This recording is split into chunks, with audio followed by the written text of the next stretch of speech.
It's your average, everyday hollow chaplain. Stunningly real, don't you think? That's the holographic gravedigger. His program certainly is low-key. Geez, the coffin. The true gravity of Stellar's death hits you in the stomach, nearly making you physically ill. It's really true. That's Dorf, the deep ship's nearsighted and relatively clueless security chief. Come on, you know him. Pay no attention to them. They're just extras we hired to fill the room. Pay no attention to... This setting is idyllic. You know in a place deep inside of you, despite your emotional thickness, that this is what...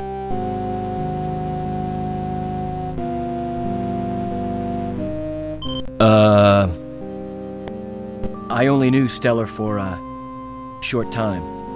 I wish I, could have gotten to know her much better. To have had a deeper understanding of this, person I was proud to have called friend. Of my friend, I can only say this. Of all the souls I have encountered in my cleaning, hers were the most scuff-resistant.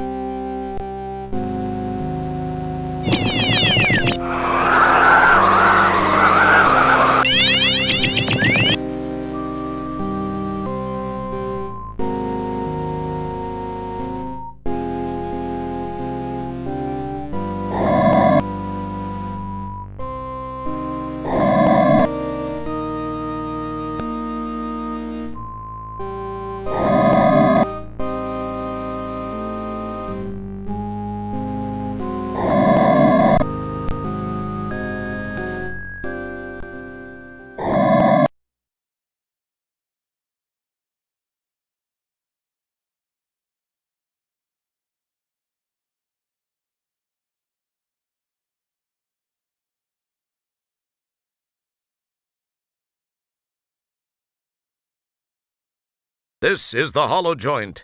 There are the usual compost and transport tubes as in all other ship locations. There is a special control panel near those. Otherwise, the room is nearly devoid of features. The truly unique thing about this room is its ability to be programmed to replicate just about any setting and situation. It is often used for training as well as for periods of recreation by the crew.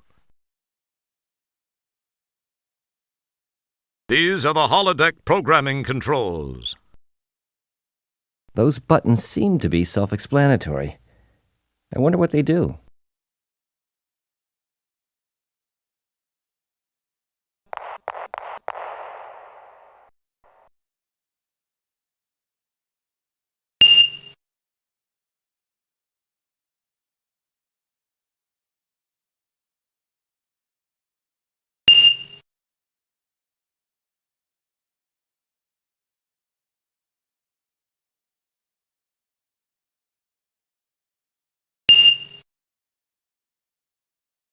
You get fingerprints all over it.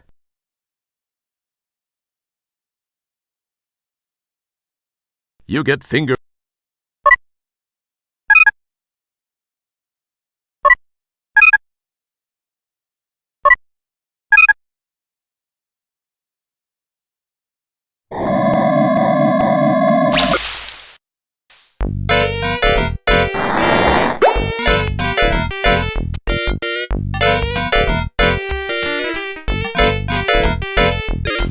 The pocket...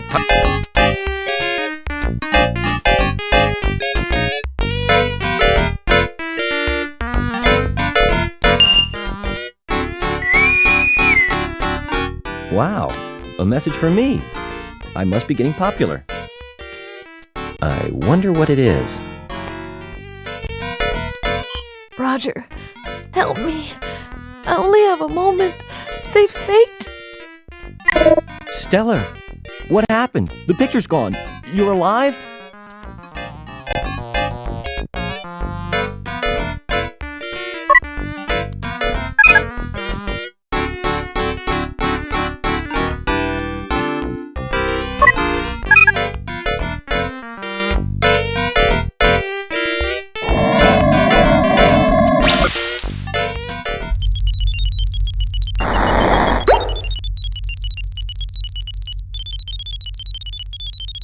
He's the ship's engineer. That's the communication officer. That's Dorf, the ship's chief of security. That's the science officer. The main view screen is filled with stars and distant galaxies, representing untold scores of civilizations and a vast amount of untapped knowledge that could reshape the way we think of time and space. But more importantly, you're proud to notice that your new squeegee didn't leave any streaks. It's Commander Kielboss's kitty litter box. This is where he makes most of his best command decisions. Not to mention all of his log entries. That's the schematic diagram of Deep Ship 86. That's Commander Kielboss's command center. No, wait, it's his scratching post. No, it's his command center.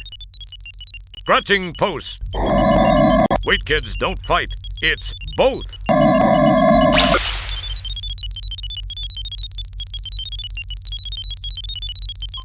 Commander Kielbossa, you're going to think I'm crazy, but I've just received a distress message on my compost. And it was from Stellar. Wilco, have you been whiffing cleaning fluid again? I'm absolutely as sane as I've ever been. She's being held on Delta Berxilon by Sharpay. Wilco, do you realize how irrational that sounds? We buried Stellar. You were there. Maybe you need a rest. Take a couple of hours off. Sir! Wilco, we have our orders from StarCon and we'll be carrying them out. Drop it, Janitor. Leave the bridge now, Wilco. I've made my decision.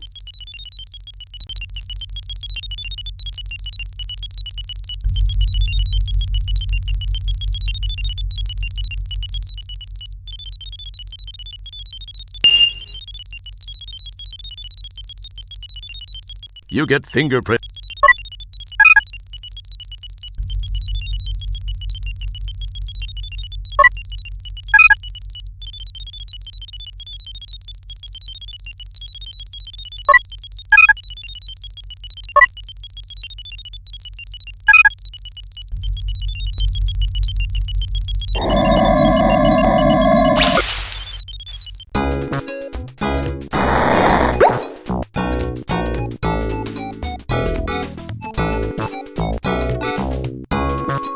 It's your old non-organic friend, Circuit Sydney.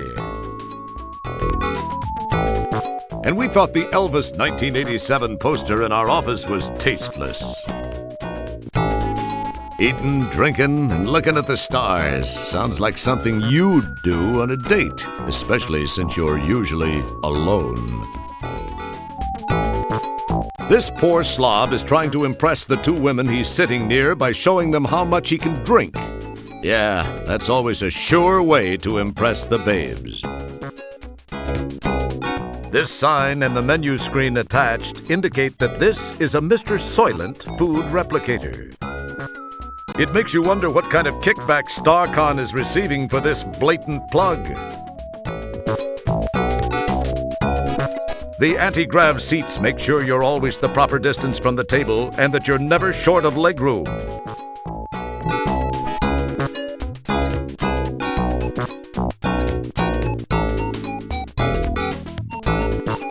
An unusual plant specimen that someone left behind. It appears to be thriving here. Perhaps it prefers beer and popcorn to fertilizer and you grow it lamps.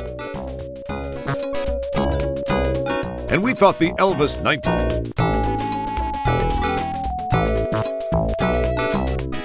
Hello, Roger. Please join me in consuming something. Thanks, Sydney. You seem uptight. Say what? Upright? What are you talking about, Sydney? Uptight was the word. Perhaps that is too archaic a reference for you. It would have been more effective to say that you seem concerned. Oh, yeah.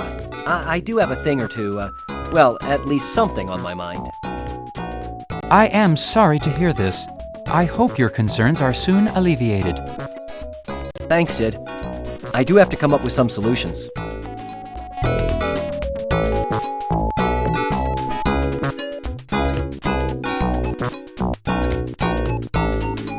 Sydney, I have a favor I'd like to ask of you. Flame away, Roger. You know I'd give you my right appendage if you needed it. Funny you should say that, Sydney. I kind of have this situation where that very item could come in handy. Really? Well, I was merely saying that metaphorically. You really are a great friend, Sydney. That'll come in real handy. I can't thank you enough, Sydney. Well, if you really are seriously in need of it, I suppose I could lend it to you. You will get it right back to me, won't you, Roger? Oh, yeah. You bet your nut flanges, Sydney.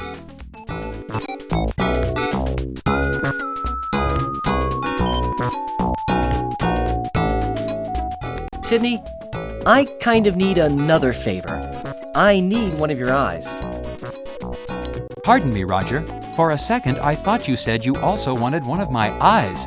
I must have my auditory circuits diagnosed. Well, actually, Sydney, I could use one of your eyes. Are you certain, Roger? Well, I guess if you really need it. Oh, I do. I really do, Sydney. You're a mechanized lifesaver. You will return them soon, right, Roger? Oh, of course, Sydney. Real soon. Listen, I've got a couple of things I've got to attend to. I'll see you soon. Thanks, Sydney. As long as you say it will be soon, Roger. Oh, yeah. See you soon, Sydney.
That's delightfully non-helpful.